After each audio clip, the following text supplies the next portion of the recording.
Just when I thought the Fyre Fest news could not get any weirder or stranger, and we had seemingly had an end to the chapter with them just postponing it indefinitely, Fyre Fest has once again surprised and delighted, as there is another news story.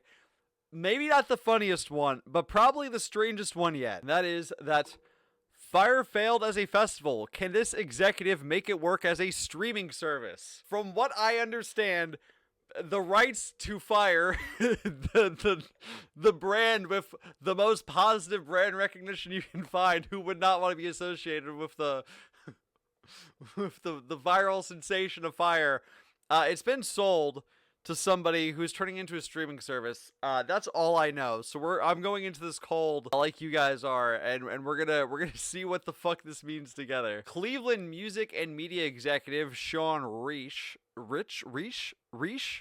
Sean Reich has licensed the infamous brand name for a new fan-curated music video streaming service. A music video streaming service?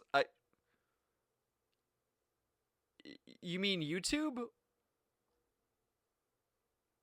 Explain to me how this is different than YouTube. As a festival platform, the Fyre brand doesn't have the best reputation, or to say the least. Originally billed as the ultimate FOMO event for the influencers and scene setters, the high-profile collapse of the 2017 Fyre Festival in the Bahamas has become an ultimate symbol for hubris in the live music business and an unofficial synonym for an event plagued by disorganization, malaise, or misery. Someone's trying to hit their fucking word count over at Billboard. Now that Fyre founder Billy McFarland has tried and once again failed to revive Fyre Fest's name, most music fans have written off the brand as dead. Most human beings that are aware of the situation have written off the event as dead. Enter Fyre's Music Streaming Ventures LLC, a fan-curated on-demand music video streaming service that founder Sean Reich hopes will become the home for the most passionate music fans and undiscovered talent around the world, according to release. I just want people to remember the name, Reich tells Billboard on why he chose Fyre. It's really that simple.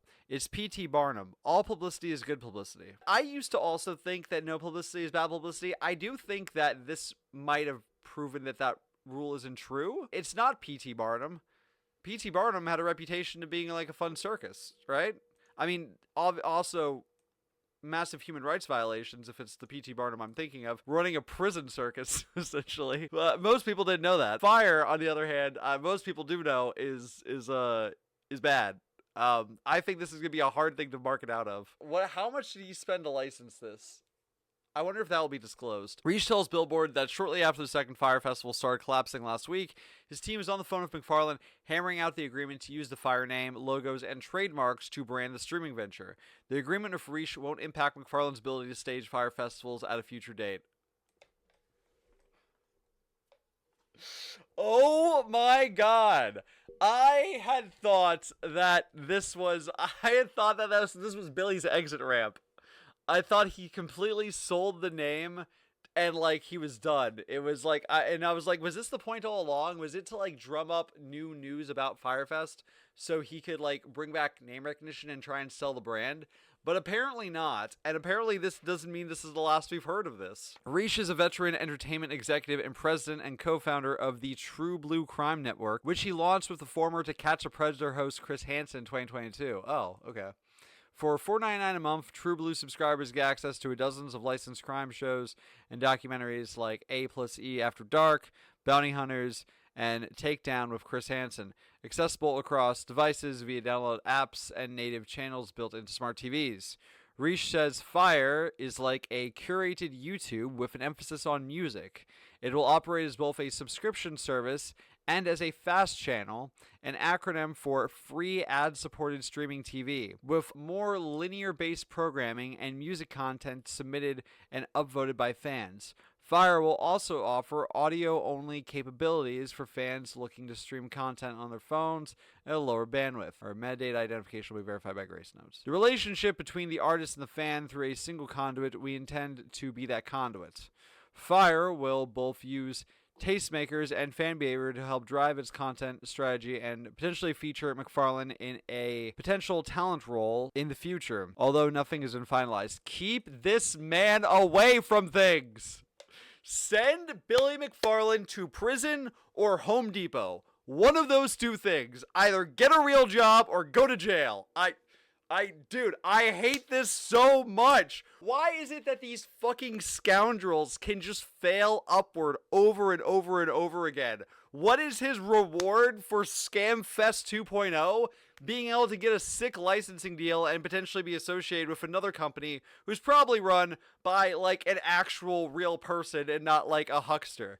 But also, this sounds dumb as fuck. One, YouTube exists, and two, Apple Music already does this. There's already, like, MTV-style music video channels built into Apple Music. What the fuck is the point of this? He was fine to deal with. I have nothing negative to say, Reach said when asked about working with McFarland. He's a big dreamer. I hate it here. I hate it here. I hate it here. We all died in 2016, and we have been living through hell ever since. I swear to God. Harambe died, and that was just it, dude. We're just fucking, it's done. Deadline reports that Fyre Music Streaming will have a subscription video-on-demand platform. Reach claims that it will launch at Thanksgiving. We're building something authentic and lasting. I will be interested to see what this turns into and what its value proposition is. Also, what it's priced at. Like, how much you could realistically price this where it feels like it's going to be like a good deal in any capacity. It takes an impressive amount of hubris to use the name of a comically ridiculous music festival fraud and expect people to give you money for it. That's what I'm saying. But considering Reach did manage to get True Blue off the ground, maybe his music platform will actually exist.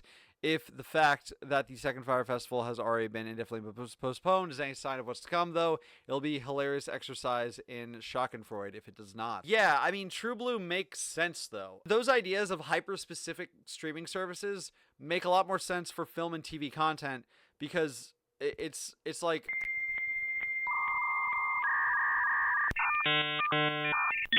Music apps already have everything. Like... Everything is on YouTube. Everything is on Spotify. Everything is on Apple Music.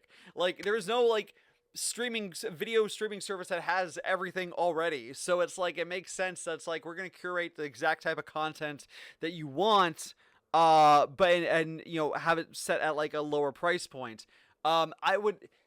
I could almost see a hyper-specific music streaming service making sense if it was like, this is a country music streaming app only, but even then, it's like, why the fuck wouldn't I just pay for Spotify? Like, in this case, it's like, what value could this possibly add that YouTube does not already have, or that Apple Music does not already have? I don't understand. But hey, that's why I don't make the big bucks. I don't have the vision to understand the grift. I need to know how much this deal is for. I need to know how much it was for. How much do you guys think this was for? What is the prediction on the licensing deal for this? $1 million?